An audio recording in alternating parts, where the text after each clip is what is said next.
Let's talk tripods and timers. This is the art of the photo shoot on the beach.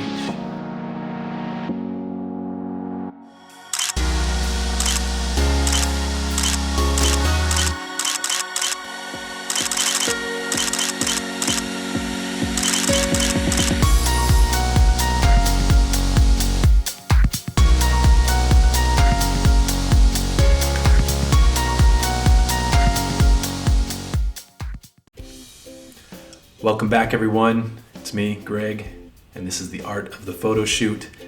Today we're talking about how can you make a successful photo shoot if you don't have an extra photographer with you, or any photographer, if it's just you and you want to take some cool pictures of you and your significant other. Well, I'm going to talk a little bit about that today, and we are looking back all the way to 2011. I'm calling this one On the Beach with Princess. That, of course, is a double entendre because my wife, Natalie, is my princess. But also, check out that cruise liner in the background. That is none other than Princess Cruises. And I gotta tell you this story.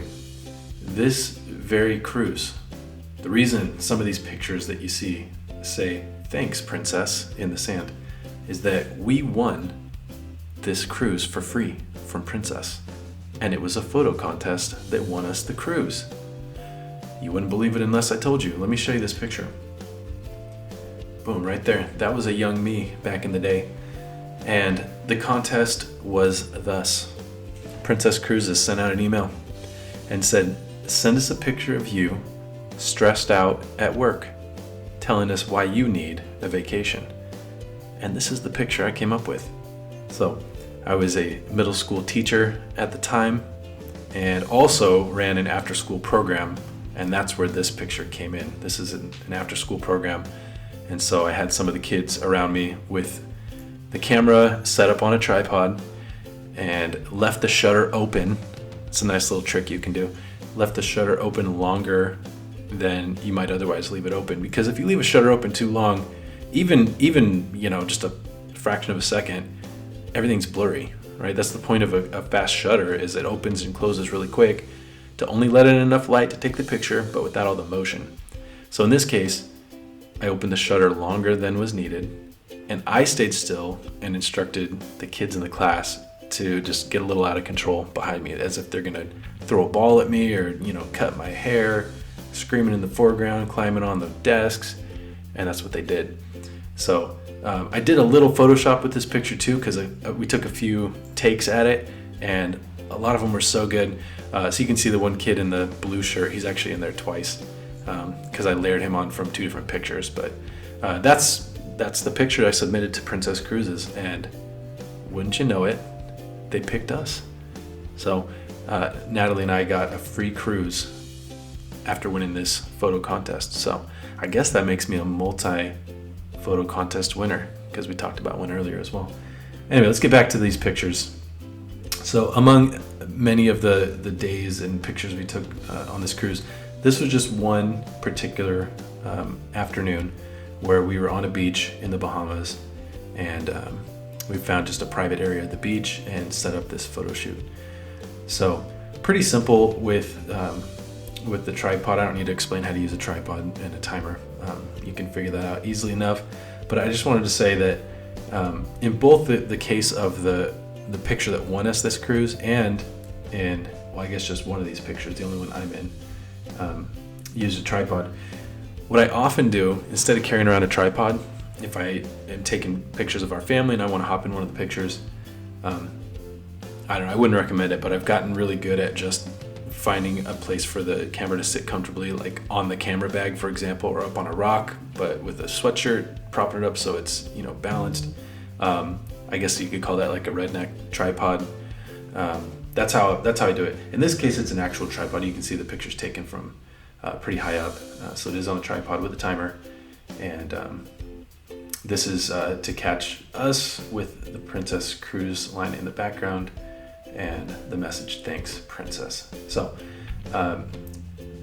I've told you before, when I take pictures, usually it's in the hundreds, taking hundreds of pictures for a photo shoot, and then you'll pick the top 6 to 10 pictures from those hundreds of pictures. in this case, I didn't take nearly as many. I might have taken a few dozen pictures, and of those few dozen, these are the top 10. So obviously, Natalie is the subject of most of these pictures. So let's talk about it. Let's talk about what we like about each one and then narrow it down to the best picture from that day in 2011. Starting up here. I'm realizing now it's a little misleading, the Hawaii hat. If you're not listening and just watching, you would think like, oh, they're in Hawaii. No, it's in the Bahamas. It's in the Caribbean. But she's wearing my Hawaii hat. There's something about when a girl wears your hat that's just super cool. So I love this picture. Love the look that she's given, pulling the glasses down just so. And now that I look at the horizon, this does bother me a little bit. The horizon is a little bit slanted. So I like either perfectly straight horizon or significantly slanted, like at a perpendicular angle, or at a, not perpendicular, but at a diagonal angle. This just seems a little bit off now that I look at it, but still a cool picture. We go over here. There's Natalie looking off into the distance sideways. The cruise line is prominent in the picture, and her side profile is just perfect here. It's a little blurry now that I zoom in, so it wasn't as crisp of a picture as I might have liked.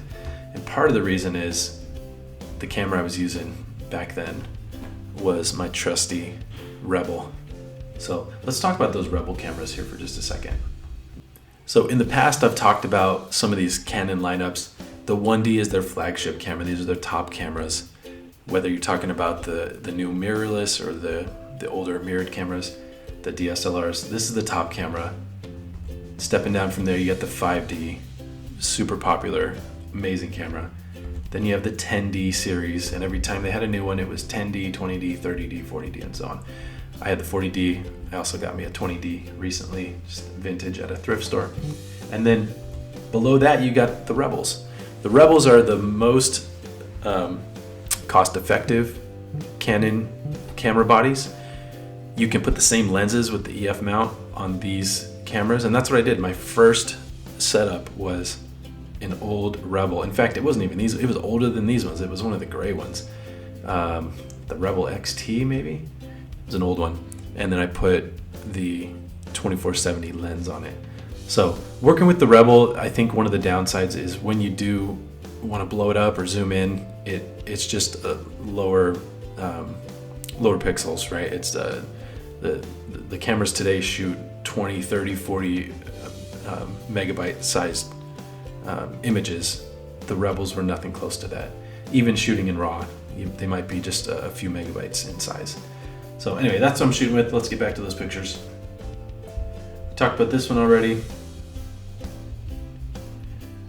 This one's very nice as well. Something about the outline, the shape, the flow of her hair that works really nicely. I like this picture a lot. This might be in the running. And it looks like the horizon is perfectly balanced in this case. So the distance from the top of the picture to where the sea meets the horizon looks the same on both sides. Very nice. This is a cool shot. I don't think I would put this in the running for a top shot. Her face is too squinty because she's looking in the sun, and shadow on one side of her face. So not a greatly lit picture. Just cool to see, and other places around the world do stuff like this. Just some arrows and general distances to major cities around the world from this point. Okay, that's similar. That's very nice too, actually. I don't love that I can't see more of her outline, but still a cool picture. The horizon's not nearly as balanced on this one. An interesting shot here, just with no one, just the cruise line and the message. Same thing here, cruise line, message, towels. Working our way toward adding people, I guess. And then we have these two, her as if she's chewing on her glasses. That's pretty cool, I like that. And then here we got the model pose, feet up in the background. It's a nice picture as well. I think between these three, this one stands out to me as one of the best ones. So let me narrow it down. Out of these 10 pictures, these are my top 3. So it was tough to pick, but I'm gonna go with this one where she's chewing on the end of her glasses. Got a nice smile. And then this one with the two of us and Natalie looking by herself with the Princess Cruises in the background. Now let me eliminate two of these. First of all, I'm going to eliminate this one for sure. Why? Because I'm in it. And also, Natalie's pointed this out, I never noticed, but there's something in the background that makes it look like her nose is really big. It's not her nose, it's like her shoe or something, but that does look kind of funny. So we're going to take that one out of the running. We're down to these two. And man, this one looks awesome. I think this has got to be the one, guys. It's got to be the one.